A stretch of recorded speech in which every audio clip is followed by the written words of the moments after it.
High, আমি অর্পিতা। চলে এলাম আবারও একটা দুপুরের লাঞ্চের মেনু নিয়ে। আর আজকের মেনুতে ছিল ভাত, আর তার সাথে ছিল মাটন। অবশ্যই যেটা বাঙালির সব থেকে প্রিয় একটা আবেগের জায়গা। লাল লাল মাটনের ঝোল, আর তার সাথে ছিল সাদা ভাত, যেটা খেতেও খুবই ভালো।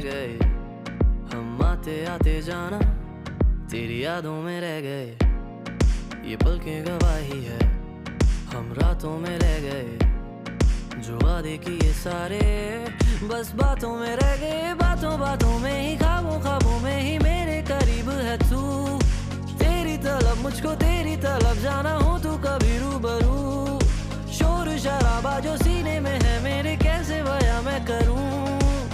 তো এই ভিডিওটা এতটুকু, দেখা হচ্ছে নেক্সট কোনো ভিডিও। আজকের মতো টাটা।